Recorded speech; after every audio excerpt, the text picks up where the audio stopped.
passage, bon, on va déjà rebondir là-dessus. J'ai changé, hein, je m'excuse, c'était il y a 50 ans. Vous avez vu au passage, du coup, on va essayer d'avoir des points de vue complémentaires, qu'il n'y a pas tous les enfants, mais pas mal d'enfants dont on retrouve les noms au générique, qui portent le même prénom, dont les personnages portent le même prénom que le nom des comédiens. J'imagine que dans votre cas, ça aurait été difficile, étant donné les difficultés que rencontre votre personnage, de donner votre propre patronyme au personnage de Julien.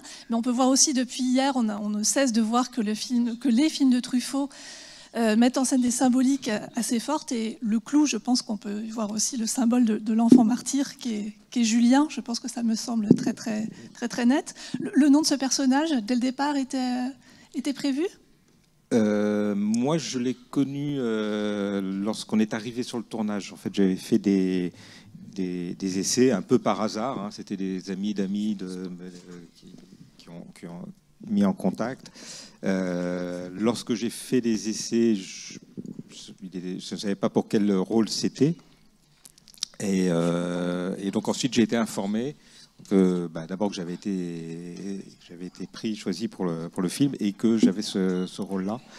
Le film s'est tourné pendant 2 mois en juillet-août, pendant la période des vacances à Thiers. Alors nous étions 3 à venir de Paris, en fait, Georges, Patrick Desmousseaux, Bruno, celui qui récite l'avare, et moi. Tous les autres enfants sont des enfants de la ville, de la région, ou des enfants des membres de l'équipe du tournage. Et donc c'est quand on est arrivé à Thiers que moi j'ai entendu le nom pour la première fois, le temps qu'on s'installe. En fait, j'avais eu peu de relations avant, peu d'explications avant sur le personnage et le déroulé du film. D'autres que la discussion soit triangulaire. Moi, j'ai plein de questions, mais... Bon, alors j'enchaîne encore. Ah ben voilà. Ah oui, on vous ne voit pas du tout au fond, oui, donc n'hésitez pas à vous manifester. J'avais plutôt des questions sur qu'est-ce que ça vous avait fait, vous, de connaître Truffaut, entre guillemets, de voir un peu aussi sur quand vous avez grandi, vieilli, de voir son cinéma. Est-ce que ça vous a apporté un regard? Qu'est-ce que ça vous a fait? C'est quand même François Truffaut. Et après, moi, c'est vrai que sur les films qu'on a vus là, j'ai trouvé que c'était... j'y connais pas grand-chose, mais j'ai trouvé que c'était... ça a montré une France qu'on connaît pas et qui est assez drôle à voir. Mais c'est vrai que j'ai pas trop compris le sens du film non plus. Donc peut-être vous, ce que vous pouviez aussi nous en dire là-dessus, ou comment vous le percevez aujourd'hui. Il y a beaucoup de questions là d'un coup. Alors sur la première question sur Truffaut, moi à l'époque, je ne savais absolument pas qui était Truffaut, hein. J'avais 12 ans. Le cinéma ne se passait que dans les salles de cinéma, éventuellement à la télévision, mais moi, je n'avais pas la télé, on était en 75. Alors, j'avais une connaissance du cinéma pour des raisons un peu familiales, mais je ne savais absolument pas qui était Truffaut. Donc, pour moi, le tournage, c'est plus un ensemble. J'ai plus découvert l'ensemble, l'équipe, la solidarité d'un tournage, l'atmosphère qu'il y a là-dessus, quelque chose d'assez, que je trouve assez extraordinaire. Je dis un peu souvent que c'était un peu comme une colonie de vacances avec des adultes qui s'amusaient, pour moi. C'est comme ça que je le voyais. Les rapports avec Truffaut lui-même étaient finalement, quand j'y repensais après, un peu... pas réduit, mais enfin le réalisateur est quelqu'un qui doit s'occuper d'énormément de choses et à qui on demande beaucoup de choses, et donc il y a une espèce de hiérarchie et de façon de travailler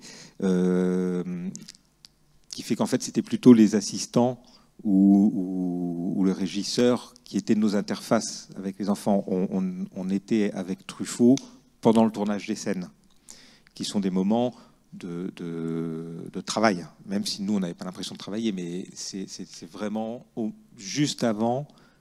Il nous donnait des dialogues écrits sur un bout de papier un peu griffonné, il soulignait des mots, il nous disait « je voudrais entendre ce mot-là, je voudrais entendre ce mot-là ». Mais je sais qu'après, moi, pendant des années, surtout après sa mort,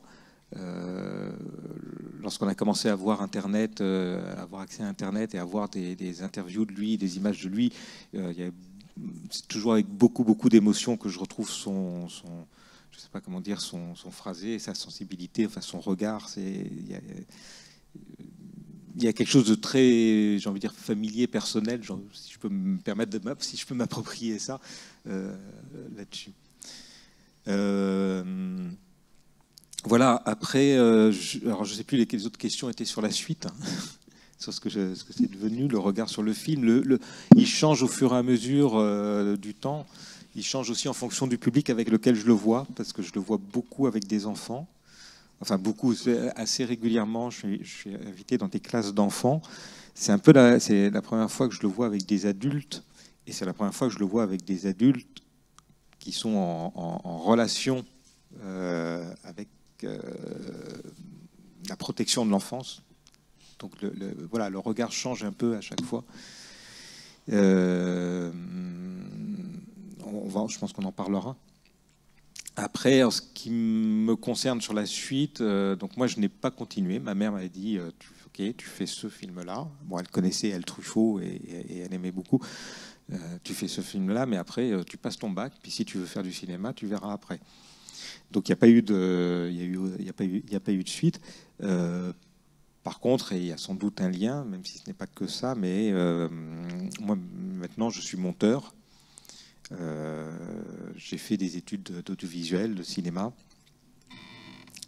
Il faut dire aussi que ma mère travaillait sur la sociologie du cinéma, donc pas du tout en ce qui concerne la réalisation, le travail, etc. Mais voilà, j'avais une lecture, un intérêt sur le cinéma. Et je suis maintenant monteur donc au journal télévisé, parce que je voulais aussi faire du journalisme.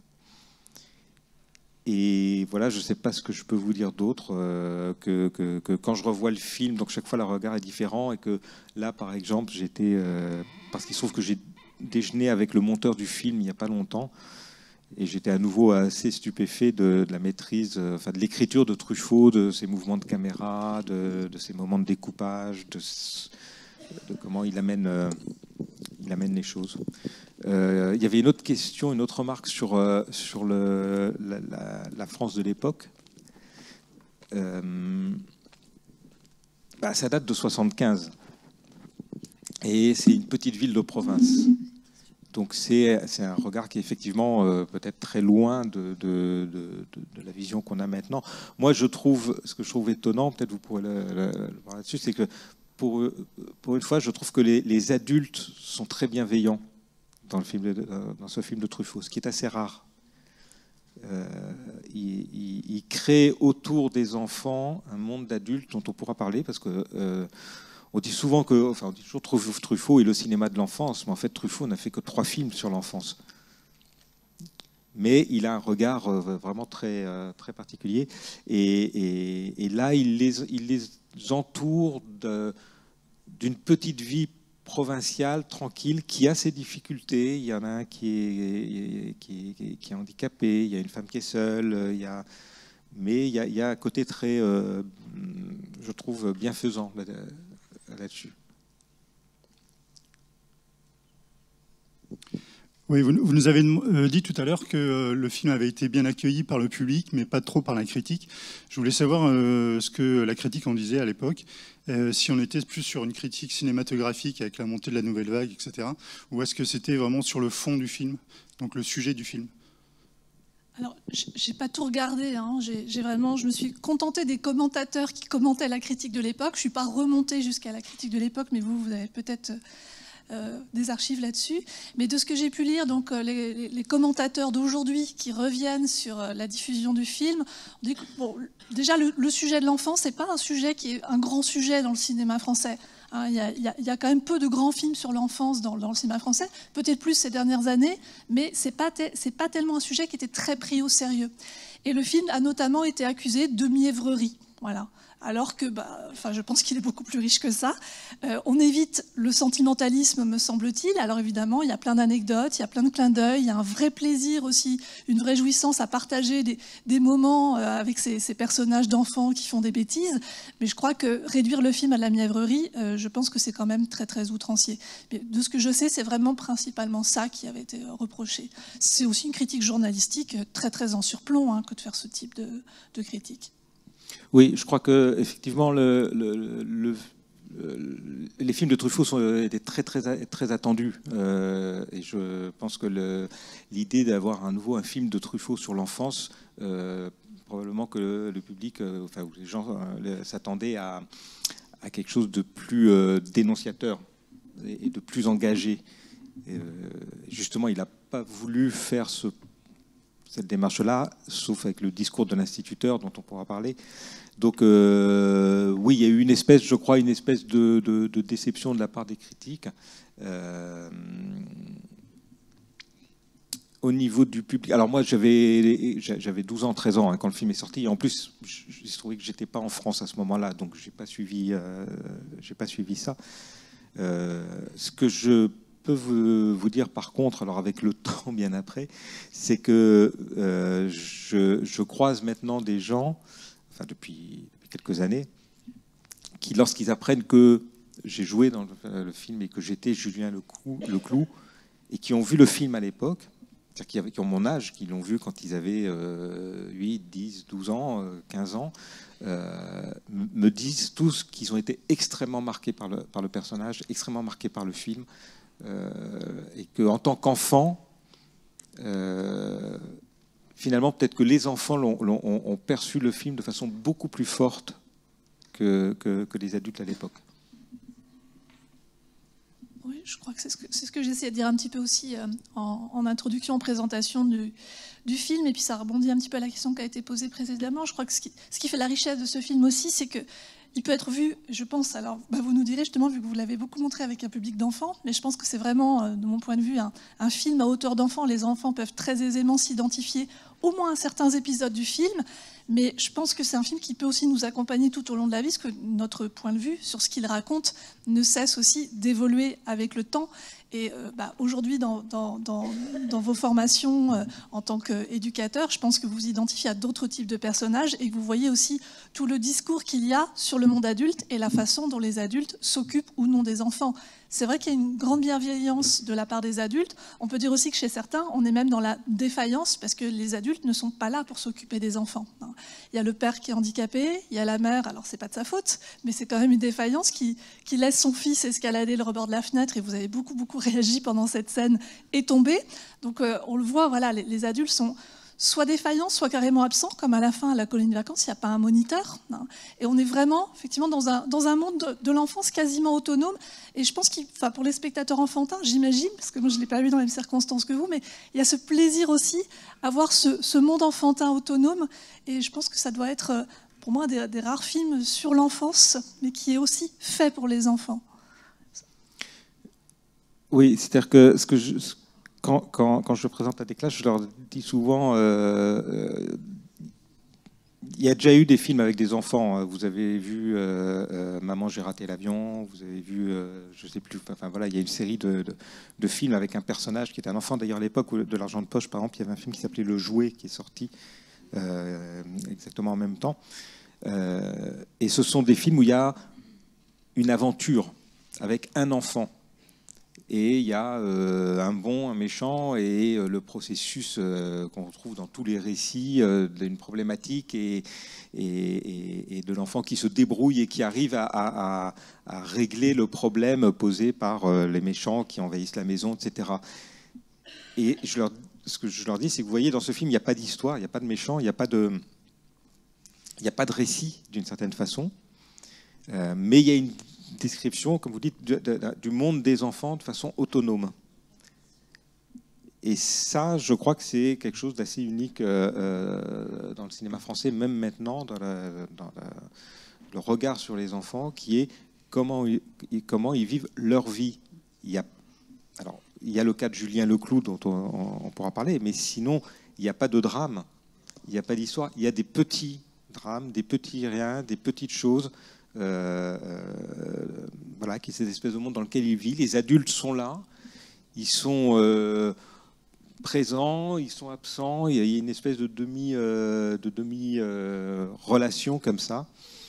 Et c'est ce qui fait vraiment, je crois, que pour les enfants et pour les, comme je vous disais, les adultes, enfin les enfants devenus adultes qui me l'ont dit, c'est vraiment un film qui les avait beaucoup, beaucoup, beaucoup marqués.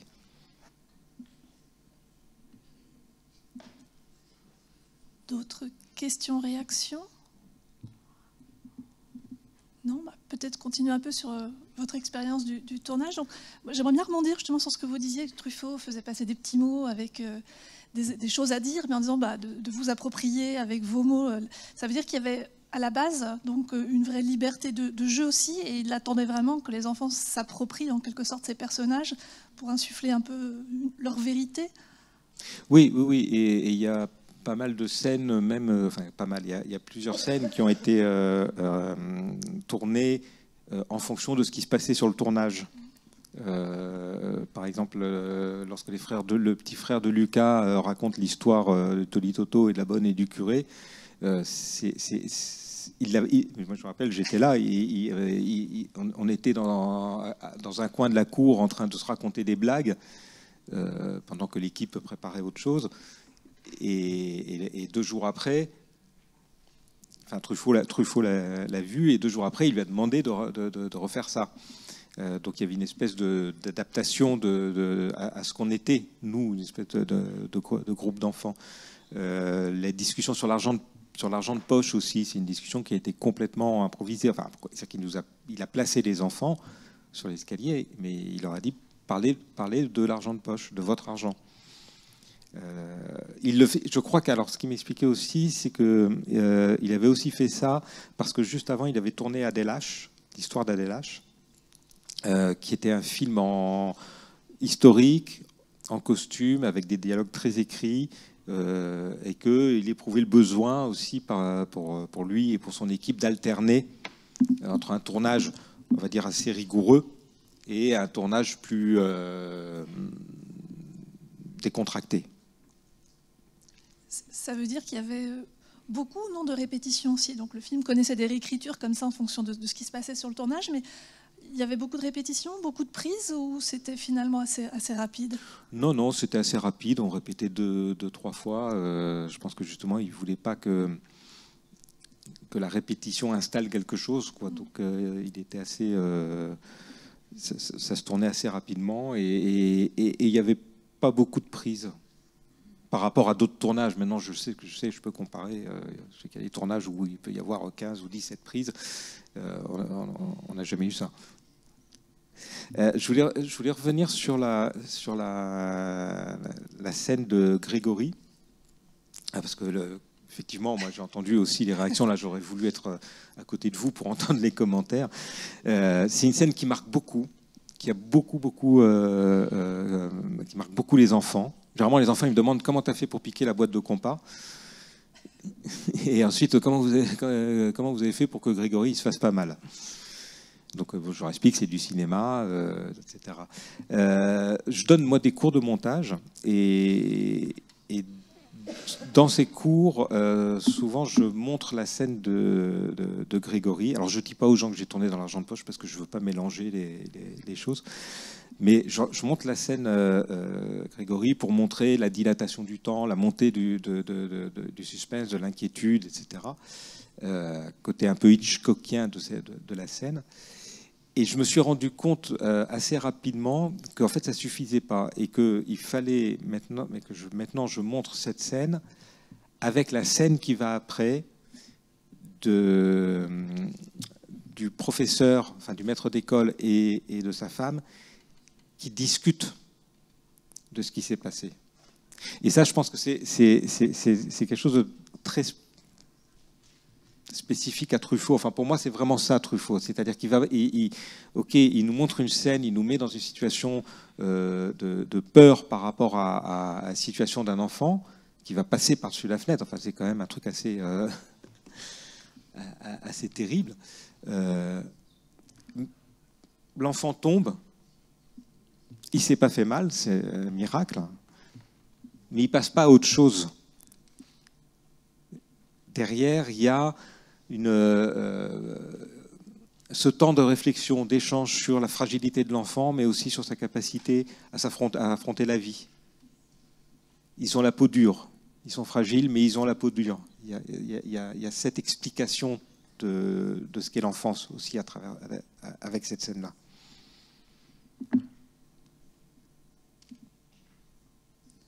Je trouve qu'elle est...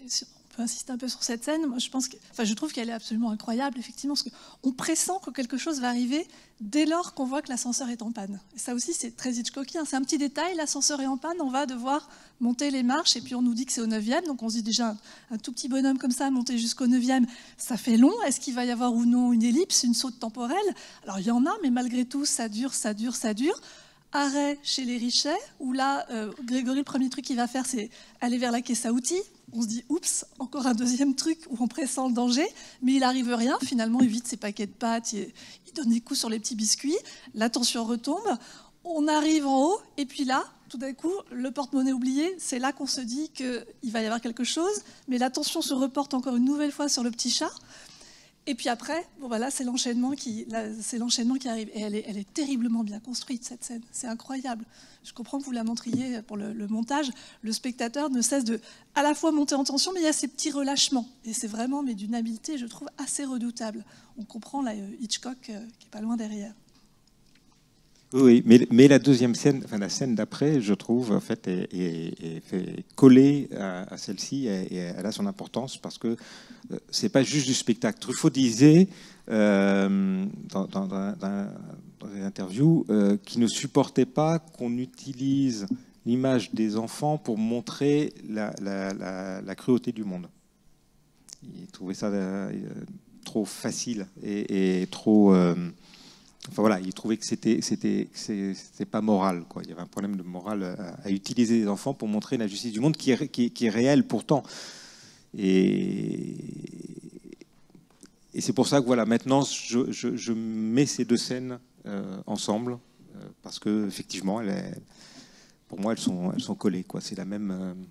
Il y aura un effet de gratuité simplement si c'était juste pour faire monter le suspense, juste pour montrer un enfant qui tombe neuf étages. Même s'il s'en sort, c'est vrai que moralement, ce serait un petit peu discutable. Mais il en fait quelque chose derrière, tout à fait, effectivement. Ouais. Cette scène, alors vous qui avez tant réagi dans la salle, est-ce que vous aviez autre chose à... Cette scène ou une autre, hein, parce que là, j'essaie de rebondir sur ce moment particulier, mais il y en a d'autres. Peut-être que du coup, ce serait l'occasion, parce que vous disiez aussi que le film, il est incroyablement découpé, incroyablement monté. Et c'est vrai que c'est vraiment ce qui est vraiment très, très, très, très particulier dans ce film-là, c'est qu'on voit qu'il est constitué de plein de petites anecdotes qui pourraient finalement faire perdre son unité au film, mais il est tellement bien écrit que tout a son importance, et finalement ces anecdotes cessent d'en être. Elles sont vraiment des éléments du quotidien, filmés d'un point de vue qui n'est pas documentaire. On sait que Truffaut en avait après le documentaire, et il y a toujours l'idée d'un point de vue très incarné, d'une subjectivité derrière. Mais c'est fou comment le film parvient à trouver son unité au fur et à mesure. Et je trouve que, puisqu'on a vu hier aussi les 400 coups, et que j'avais signalé comment le début et la fin se rejoignent, avec au début, dans les 400 coups, les travelling dans Paris, puis à la fin, donc le travelling qui suit Antoine. Après le générique des travelling dans Paris, on est à l'école, et inversement, donc à la fin du film, on est au centre d'observation, puis on a les travelling. Donc il y a une symétrie, une correspondance. Là, c'est la même chose entre le début et la fin. Au début, on a l'impression d'assister à une simple petite anecdote, un démarrage, où on a la petite fille Martine qui achète la carte postale, et puis vous avez vu que c'est son père, c'est Truffaut qui joue son père. Là aussi, petit hommage à Hitchcock qui faisait des apparitions régulières dans ses films. On a l'impression que tout ça, ça sert juste la mise en place du récit, comme quelque chose d'anecdotique, mais à la fin, à la toute fin, on se rend compte que c'était beaucoup plus que ça, puisque Martine, ça va être la première amoureuse de Patrick, et que tout d'un coup, tout ça, ça prend sens. Et on voit qu'il n'y a rien de gratuit dans dans tous ces éléments du film. Alors certes, il n'y a pas de construction dramatique linéaire, comme on a pu le voir plus dans les 400 coups, il y a quand même une certaine linéarité, même si on a vu que le rythme était très brisé. Il n'y a pas non plus une linéarité comme il pouvait y avoir dans L'Enfant sauvage, où on est dans le récit d'un apprentissage. Là, ce sont plein de petits points de vue éclatés, mais une construction qui est extrêmement rigoureuse et qui laisse absolument aucune place au hasard. Et je pense que c'est ça aussi la beauté du film, c'est l'habileté de ce travail d'écriture de Truffaut et de son monteur aussi, effectivement. Oui, en l'occurrence, Truffaut avait fait une chose qui se faisait très très peu à l'époque, qui était que le monteur était sur place, sur le tournage. Et que donc les scènes étaient plus ou moins montées au fur et à mesure qu'elles étaient tournées de façon autonome. Alors, il y avait un scénario de départ, donc il y avait une espèce d'ordre, mais je crois qu'il profitait du fait d'avoir les scènes à disposition sur le tournage pour tourner des liens, des scènes qui pouvaient faire de liens entre les unes et les autres. S'il voyait qu'il y a des choses qui manquaient de relations entre les personnages ou entre certaines scènes, enfin, de faire en sorte que ce n'était pas une série de sketchs ou une série de scénettes, mais que ce soit bien une espèce de récit. Un tissage, quoi. Oui, un tissage, oui, c'est ça. Je pense que. Je trouve que ça fonctionne très bien aussi quand tout est un peu souterrain, on ne se rend pas compte de ce qui se construit en fait. Et moi, ce que je trouve très beau, c'est la relation qui se construit. Alors, qui n'est pas une relation sur le temps long, il n'y a pas vraiment de complicité, mais il y a quand même un vrai écho entre le personnage de Patrick et celui de Julien. Et je trouve ça très beau la manière dont ça se construit, presque malgré eux aussi. À plusieurs reprises, donc on voit que c'est une question de topographie. Vous avez vu depuis hier que l'espace chez Truffaut est absolument central. Et si vous avez été attentif, parce que c'est des plans assez rapides, c'est quand même assez fugace, plusieurs fois, Patrick, quand il rentre chez lui, il passe devant chez Julien et il voit Julien rentrer dans la cabane en regardant à travers la grille. Et on voit qu'il a, de fait, ce lien particulier, par simplement, oui, je vous le disais, la topographie, avec Julien, qu'il croise plus régulièrement. Et puis, au fur et à mesure, on voit qu'il y a une vraie complémentarité entre les deux personnages, et du point de vue physique, parce qu'il y a le blond, le brun, forcément, et du point de vue aussi de leur situation familiale. On voit que là aussi, il y a une symétrie qui se fait entre Patrick, qui a un père, mais dont la mère est absente, on ne saura pas pourquoi d'ailleurs, et Julien, qui lui, pour le coup, est entouré de femmes, mais qui n'a pas de père. Et ça, ce lien, il était présent au tournage, que finalement, vous avez peu de scènes en commun avec le personnage de Patrick. Oui, en fait, Julien, Patrick est un peu attiré par Julien. Effectivement, il cherche un peu à l'approcher, mais Julien refuse. En fait, il y a deux scènes là-dessus assez claires. Il y a celle où Julien révise son cours avec Patrick qui s'assied à côté sur l'escalier. Et puis qui très vite, Julien dit bon, mais de toute façon, je m'en fous. Et puis dès que sa mère l'appelle, il lui dit casse-toi. Il veut pas que Patrick rentre dans cette espèce de famille où il est maltraité. Et la deuxième scène, d'ailleurs, qui est une des scènes qu'on a refait plusieurs fois justement, qui est lorsque Patrick va acheter des fleurs pour la maman du petit Richer, et il croise Julien dans la rue, il lui tend la main, et Truffaut m'avait dit tu lui tends la main, et au moment où il serre, tu enlèves la main. Et donc voilà, c'est une espèce de refus. Truffaut m'avait dit au tout début, lorsqu'ils ont choisi les personnages, enfin, donc j'ai fait les essais, et puis ensuite on s'est retrouvé au film du Carrosse, de la maison de production, avec ma mère pour discuter du film et du personnage. Et en fait, Truffaut m'a dit très très peu de choses, mais il m'a dit tu joueras le rôle d'un enfant un peu différent, un peu malheureux, qui n'a pas envie d'avoir de copains, qui ne veut pas discuter avec les autres. Et c'est à peu près tout ce qu'il m'a dit.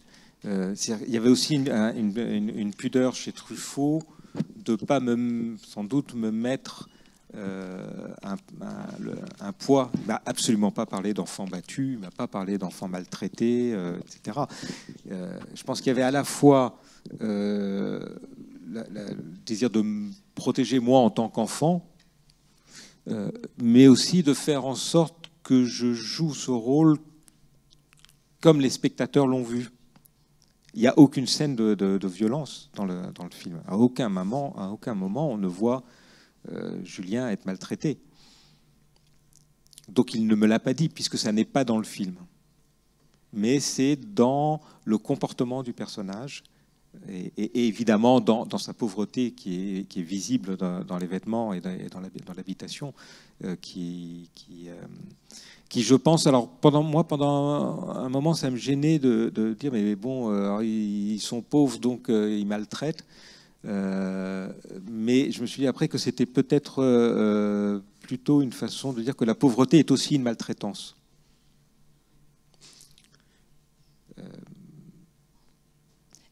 La violence, on la sent aussi, cette violence verbale de la mère qui a plusieurs fois insulte Julien, c'est quand même aussi un vocabulaire auquel on n'est pas habitué chez Truffaut. Et je crois que là aussi, cette violence verbale fait qu'on peut se passer finalement de montrer les choses, que ça reste hors champ. Et malgré tout, c'est très présent, quoi. Même si la révélation ne se passe qu'à la fin, on le devine très tôt en réalité. Et cet aspect-là est important parce que on le voit sur la réaction de la maîtresse lorsque le commissaire, après la visite médicale et que le commissaire arrive, on lui dit voilà, il y a un enfant battu, brûlé, il a des ecchymoses, etc. Et il se tourne vers elle et lui dit vous avez rien vu. Et la maîtresse fond en larmes parce qu'elle découvre quelque chose que alors peut-être qu'elle aurait dû le voir. Peut-être qu'elle n'a pas pu le voir, qu'elle n'a pas voulu, je ne sais pas. Mais il y a ce côté, on vit à côté de quelqu'un. Je crois que c'est un peu ça l'idée. Le montant me parlait du mystère Julien. C'est-à-dire que les enfants et les adultes vivent à côté d'un enfant qui a un secret. Un secret malheureux. Et personne n'arrive à aller le chercher là-dessus. Et Stévenin, M. Richer, dans son discours, dit, et ça, je crois que c'est vraiment la vraie phrase de Truffaut, c'est « Un enfant battu se sent coupable ». Et c'est pour ça qu'il n'en parle pas. Parce qu'il pense, lui, qu'il a une raison d'être mal aimé. Et qu'il a fait quelque chose, que son existence fait que, oui, c'est normal qu'il soit mal aimé. Et la fin du discours, je ne sais pas ce que vous avez pensé de ce discours, il y a beaucoup de choses à dire sur le discours, mais la fin du discours, entre autres, moi je trouve, il y a une phrase qui pour moi résume pour le coup la cinématographie et la vie de Truffaut elle-même. On dit souvent, on cite souvent la phrase qu'il y a dans le dernier métro, c'est l'amour est une joie et une souffrance en même temps. Moi je trouve qu'il y a une phrase dans le discours qui est beaucoup plus forte et qui montre beaucoup plus je ne sais pas comment dire, la bataille de Truffaut, c'est la vie est ainsi faite qu'on ne peut pas se passer d'aimer et d'être aimé. Et c'est-à-dire que s'il n'y a pas cet amour, la vie devient insupportable. Frédéric, oui, je voulais... D'abord, moi, j'ai découvert le film cet après-midi. Je me l'étais gardé pour partager ça avec les éducateurs et j'ai été très, très touché par ce film qui effectivement a un peu des airs de patchwork mais qui en fait a une énorme cohérence. Et je voulais rebondir sur ce que vous venez de dire, Philippe, à l'instant, sur justement ces scènes-là. Moi, j'étais aussi très touché par l'institutrice qui fond en larmes parce que de ce point de vue-là, d'ailleurs, le film est assez précurseur. Il filme en 75-16, si j'ai bien compris, quelque chose qu'aujourd'hui on nomme beaucoup dans le monde de la protection de l'enfance, mais depuis seulement entre 20 et 30 ans. en 75, on ne parlait pas exactement aussi bien que Truffaut le faisait de ce qu'on appelle aujourd'hui les signaux faibles. C'est-à-dire regarder chez l'enfant tout ce que ces silences ou ces stratégies de contournement veulent nous dire. Vous disiez, et c'est vrai que c'est un film léger, drôle, coloré, vous disiez que c'est un film où il n'y a pas vraiment de drame. Il n'y a pas vraiment de drame dans chacune des scènes, mais enfin, il y a un drame en filigrane en permanence, finalement. C'est l'itinéraire d'un enfant battu, et on le comprend à la fin. On comprend à la fin tout un tas de stratégies, justement, de contournement ou d'évitement qu'il a eu. Et peut-être tout ce à quoi des adultes autour de lui auraient dû faire attention s'ils avaient pu le faire, s'ils avaient été formés pour le faire, etc. Aujourd'hui, on a, là je m'adresse à mes collègues éducateurs, on a, et depuis plusieurs années, hein, mais c'est quand même relativement récent, essayé de construire des grilles de détection et d'analyse des signaux faibles de ce que les enfants et les adolescents renvoient par, encore une fois, des silences, des comportements alimentaires anormaux, etc., tout ce qui ne passe pas par le verbe. Et moi, ça m'a beaucoup touché dans ce film de comprendre ça à la fin. Et je ne suis pas sûr que François Truffaut ait à ce point construit l'histoire dans ce sens, parce que je ne sais pas s'il avait cette sensibilité-là au sujet de protection de l'enfance. Et encore une fois, à ma connaissance, en tous les cas, je ne suis pas sûr qu'on en parlait comme ça à l'époque. Mais de ce point de vue-là, ça en fait un film très précurseur quand même, vraiment. Donc ça, c'est la première chose que je voulais vous dire.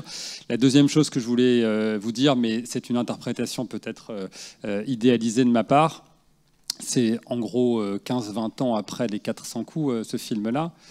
Et c'est presque l'antithèse des 400 coups dans le rapport à l'institution.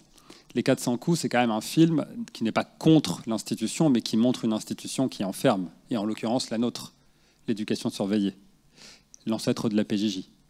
C'est une institution qui est marquée essentiellement par l'enfermement et par la grille. Enfin, vous l'avez très bien dit, Roxane, hier, hein, la place des grillages, des grilles, des barreaux, etc. C'est hyper présent dans les 400 coups, et je pense que ça peut nous interpeller, notamment quand on entend que parfois c'était mieux avant. Non, les 400 coups montrent très bien que c'était pas mieux avant. Là, en l'occurrence, je ne dis pas que ce film est pour les institutions, parce que c'est pas comme ça que les choses se passent, mais en l'occurrence, on a l'impression d'une réconciliation de Truffaut avec les institutions, parce que c'est quand même l'institution qui sauve Julien Leclou. C'est quand même la visite médicale à l'école qui sauve cet enfant de sa condition. Donc je voulais savoir si, dans l'analyse qu'on peut en faire, il y a un regard à porter là-dessus, sur le rapport entre Truffaut et les institutions. Et puis j'avais deux questions, j'en profite. Une pour Philippe, sur vous avez un peu répondu sur les conditions de tournage. Aujourd'hui, les tournages qui impliquent des enfants sont extrêmement cadrés. La protection de l'enfance est aussi passée par là. Les enfants sont très accompagnés, notamment quand il y a des problématiques aussi lourdes. Est-ce que les choses ont été un peu dites, parlées sur ce qui allait advenir, et est-ce que vous avez été accompagné d'une manière particulière? Mais vous avez commencé d'y répondre quand même, en nous disant que Truffaut ne voulait pas vous imposer le poids de la maltraitance dans le discours. Et une dernière question pour Roxane. Je note que Truffaut n'a fait, en effet, vous l'avez dit, que 3 films sur l'enfance, 3 films sur l'enfance, un à chaque décennie. Il est malheureusement mort la décennie suivante, en 84. Est-ce qu'on sait s'il avait d'autres projets de films sur l'enfance que les 3 qu'on a partagés ensemble depuis hier? On commence par où? Alors, la dernière, ça va être rapide, parce que je ne sais pas. Donc, effectivement, on fait bien de commencer par la fin. Franchement, je ne sais pas du tout s'il y avait des scénarios en vue sur d'autres sujets liés à l'enfance. Peut-être que vous savez. Je ne crois pas. Non, je crois pas. On voit que finalement, il revient aussi sur les mêmes thèmes. Je pense que s'il y avait eu un autre film, probablement qu'il aurait porté sur des questions un peu différentes. On voit quand même une évolution sensible entre les 400 coups, qui est plus sur l'institution.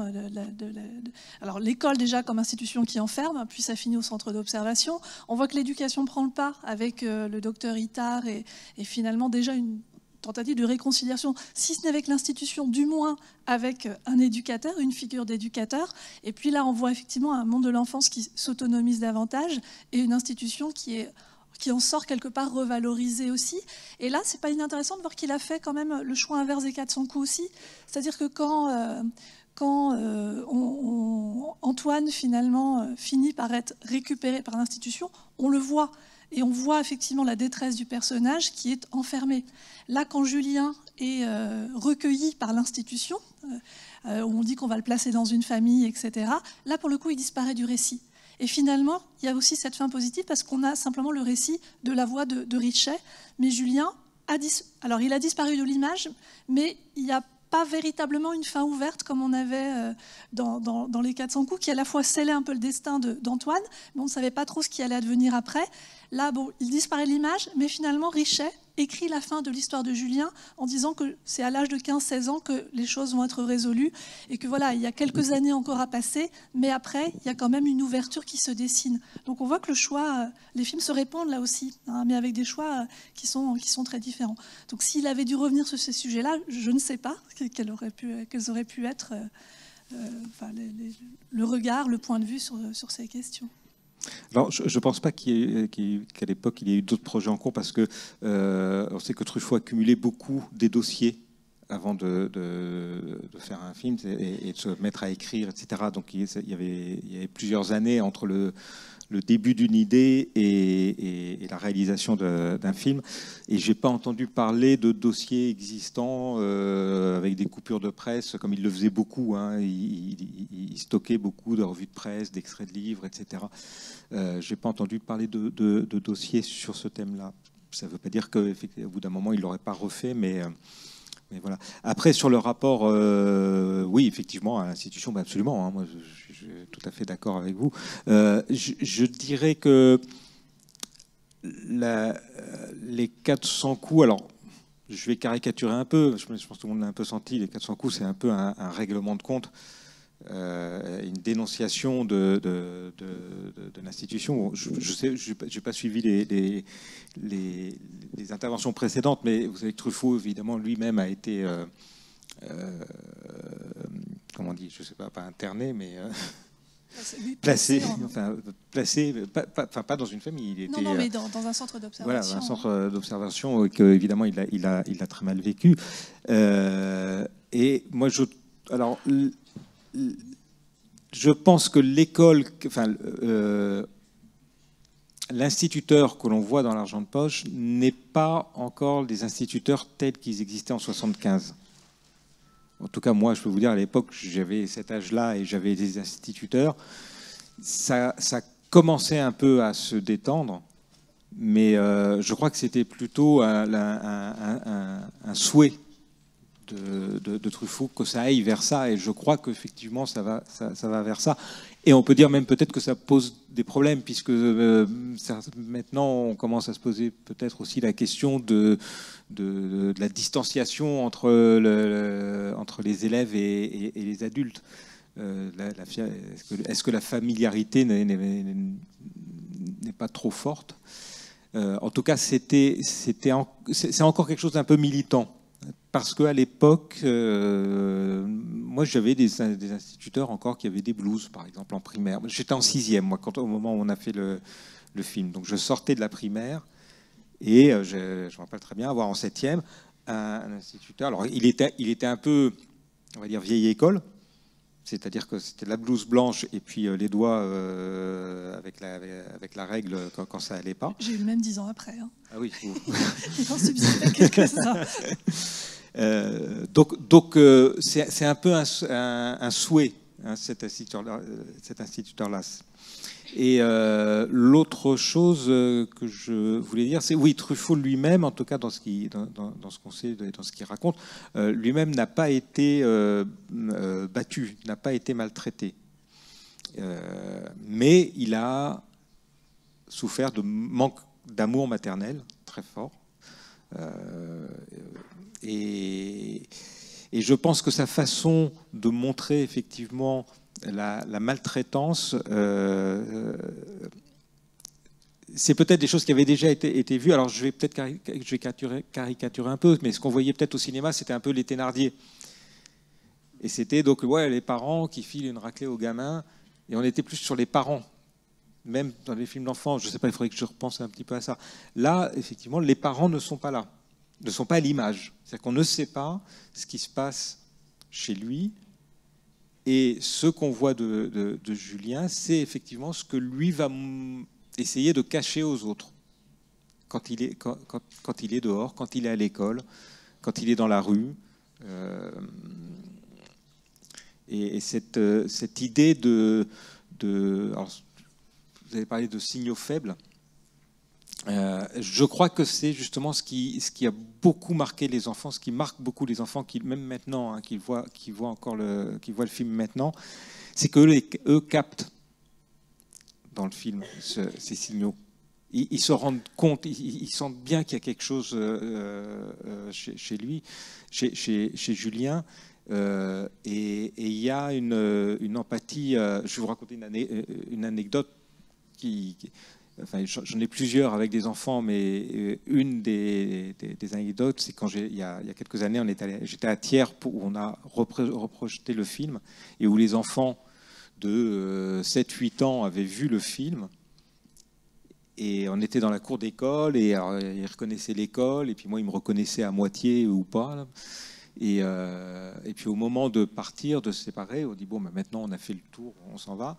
Il y a une petite fille qui est venue, qui s'est précipitée sur moi et qui m'a pris comme ça et qui voulait plus me lâcher. Et elle avait compris que j'étais Julien et je ne sais pas comment dire. C'est vraiment moi, c'est vraiment les retours que j'ai eus, soit par des adultes, soit par des enfants. C'est que ce mystère Julien qui disparaît d'un seul coup très violemment, quand ils comprennent ce qui s'est passé, ils se sentent vraiment concernés. Ils se disent eux aussi, j'aurais dû le savoir, j'aurais dû le voir.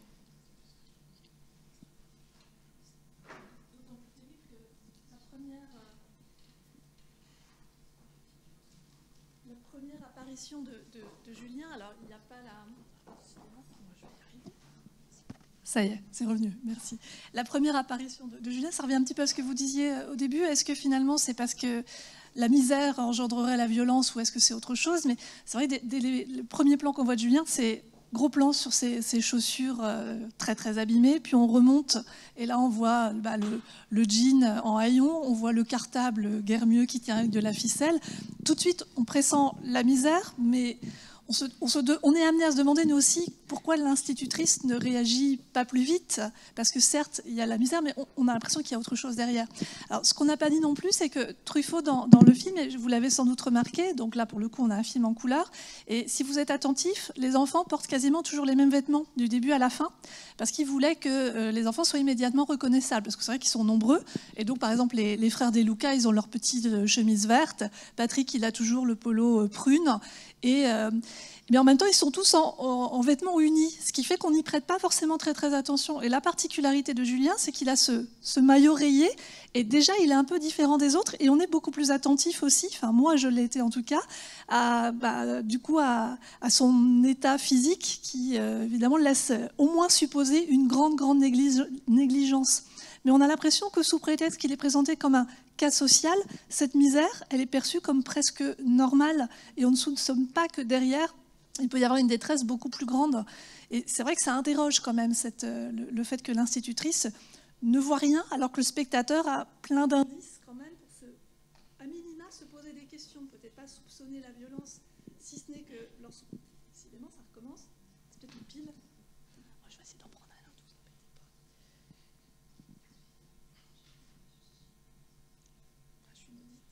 embêtez pas.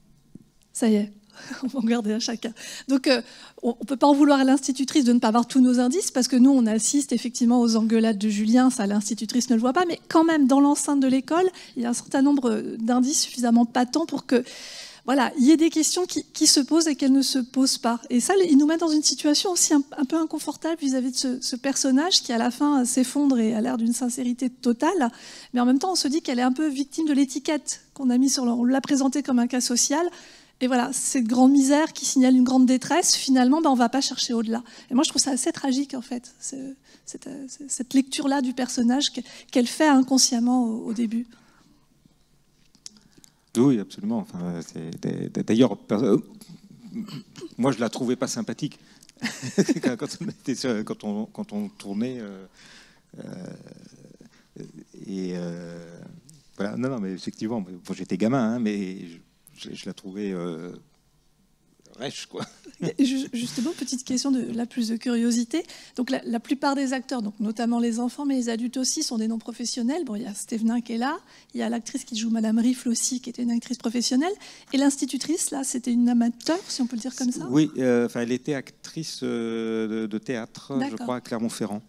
Ok, donc pas du tout institutrice. Non, pas du tout. Et au départ, ça devait être un homme qui jouait ce rôle. Et je crois qu'il a changé d'idée un peu au dernier moment quand il l'a vu. D'accord. Et qu'il a, du coup, ça fait un homme et une femme. Oui.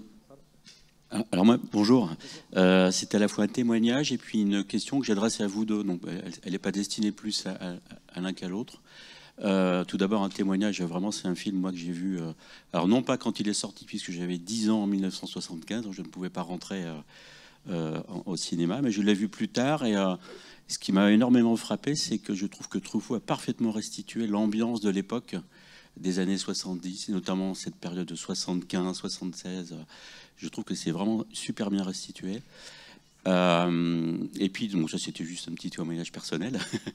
Moi je considère ce film, c'est sans doute un des meilleurs de Truffaut, alors que certaines critiques disent que c'est dans la filmographie de Truffaut, certains le qualifient de film mineur, disent que c'est pas son plus grand film, alors que moi je trouve qu'au contraire c'est sans doute un de ses plus grands. Mais bon, ça ce n'est que mon point de vue personnel. Et après, j'avais une question. Dans la décennie qui a suivi, il y a eu un cinéaste qui s'est beaucoup penché sur l'enfance et l'adolescence, c'est Doillon, qui a fait pas mal de films consacrés aux enfants, aux adolescents. Notamment, il y a un film qui m'a beaucoup marqué, qui s'appelle Petit Frère. Et je voulais savoir dans quelle mesure vous avez le sentiment que Doillon est plus ou moins dans un héritage de Truffaut ou pas du tout.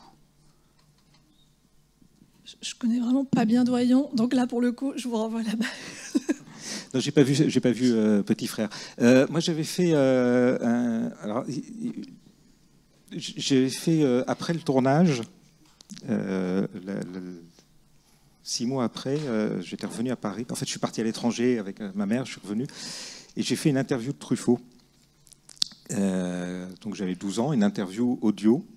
Que j'ai donné à la Cinémathèque, donc il est disponible à la Cinémathèque française. C'est un interview vraiment intéressant parce que on parle du film, du tournage, etc. Mais je le fais moi avec des questions. J'ai 12 ans, donc mais les réponses de Truffaut sont des vraies réponses. Il répond à un enfant et il donc il me répond vraiment. Et notamment, à propos de l'argent de poche, il dit « J'ai aussi fait ce film, je voulais faire ce film assez vite parce que je sentais qu'il y allait avoir des films sur l'enfance qui allaient venir. » Donc c'était... Voilà, il sentait qu'apparemment qu'il y avait une thématique qui allait sortir là-dessus. Donc, héritier Doillon de Truffaut, je ne sais pas, je pense que Doillon a son propre univers et sa propre filmographie, mais il y avait une thématique apparemment qui sortait. Juste en complément, mais là aussi pour nos collègues éducateurs qui ne le connaîtraient pas et qui voudraient aller plus loin dans ce genre de cinéma, moi je pense à Claude Miller, je pense à La Petite Voleuse, enfin hier j'ai repensé à La Petite Voleuse de Claude Miller qui quand même fait pour moi clairement écho aux 400 coups version fille si j'ose dire.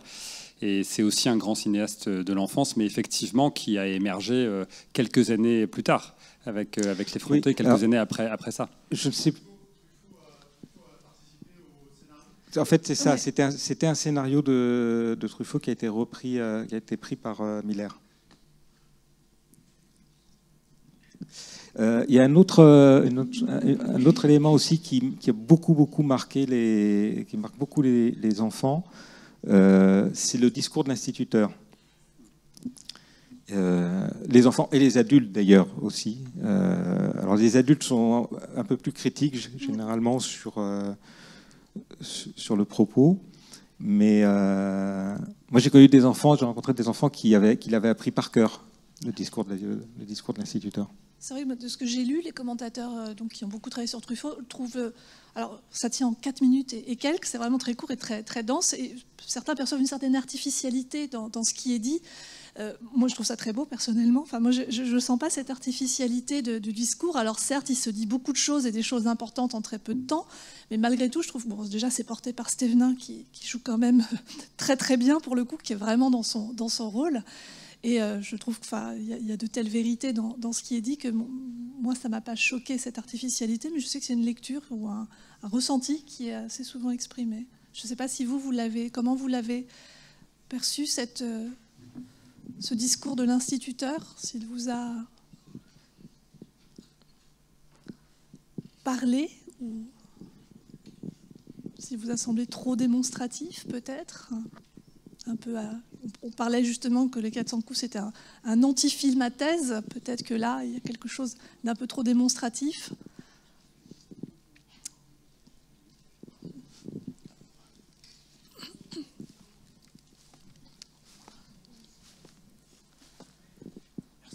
Je suis là.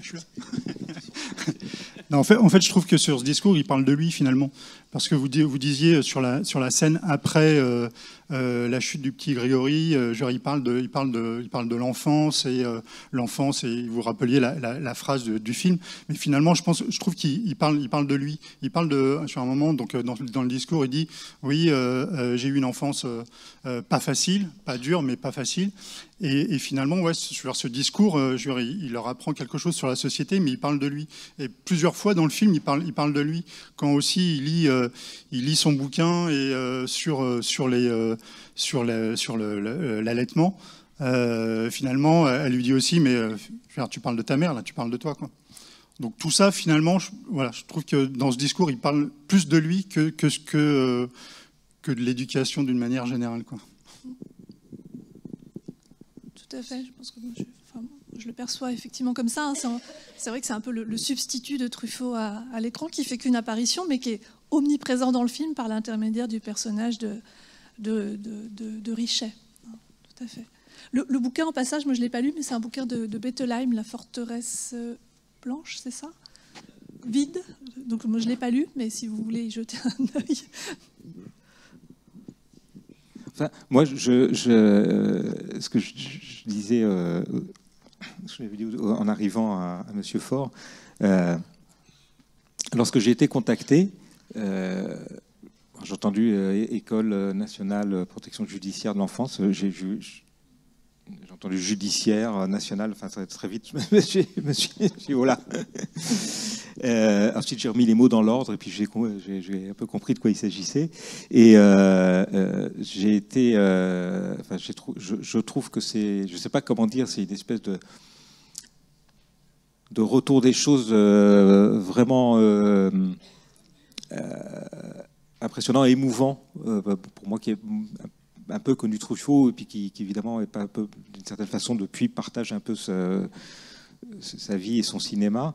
Que maintenant ces films soient projetés et soient montrés à des gens qui s'investissent là-dedans, qui s'investissent dans la protection de l'enfance et qu'ils aient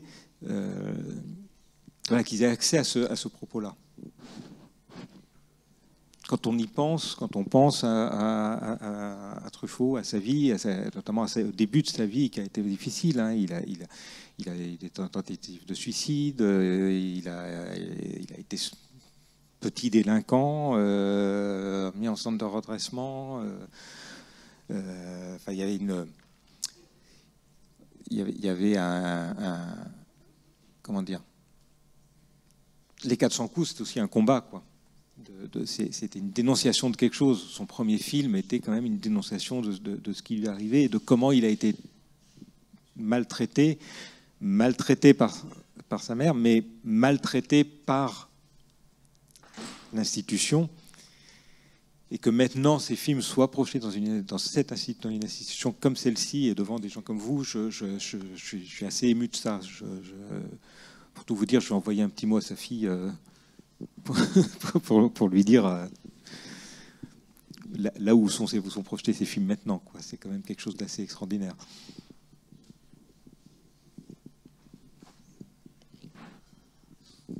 N'hésitez pas, s'il y a des questions, surtout allez-y. Questions, réactions? Que vous inspire ce film? Quelle réaction ça suscite? Aucune?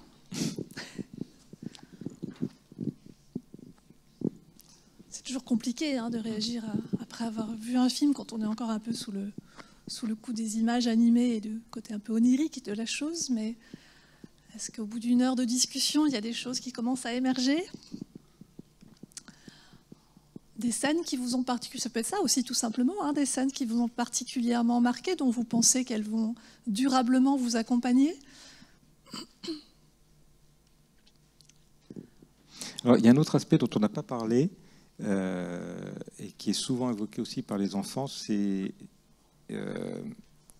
le baiser. En fait, les relations garçon-fille. Alors, par rapport à ce que vous disiez, il décrit parfaitement la société, l'époque à laquelle on vivait. C'est très vrai, je trouve, évidemment. Moi, par exemple, mon école primaire n'était pas une école mixte.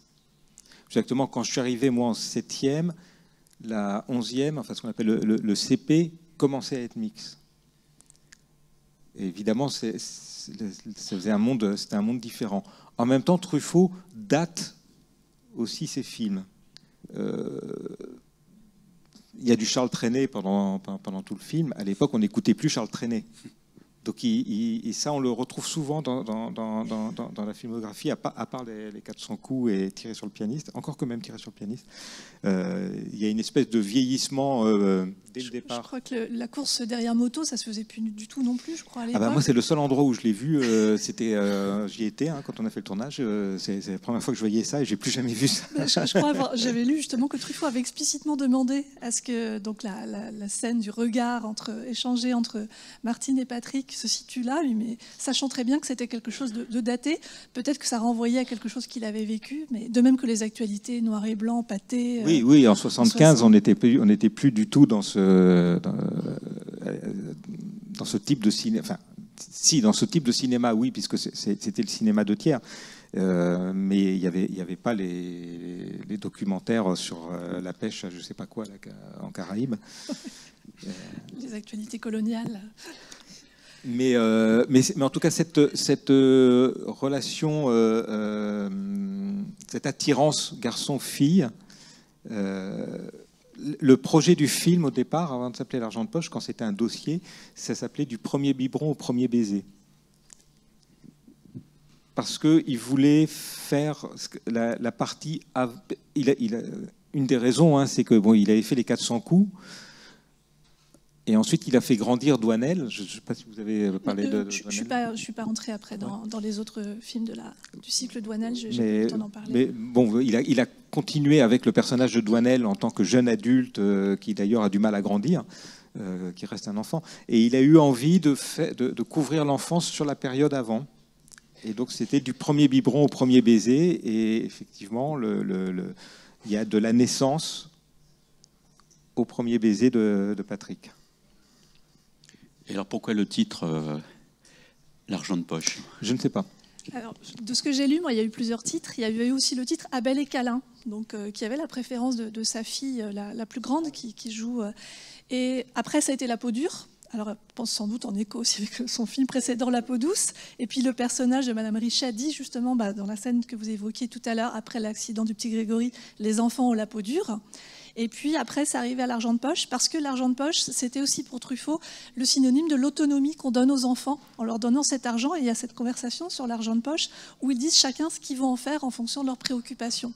Et comme je le disais en introduction, c'est un film qui parle aussi du monde des enfants comme un monde autonome, un monde un peu indépendant de celui des adultes.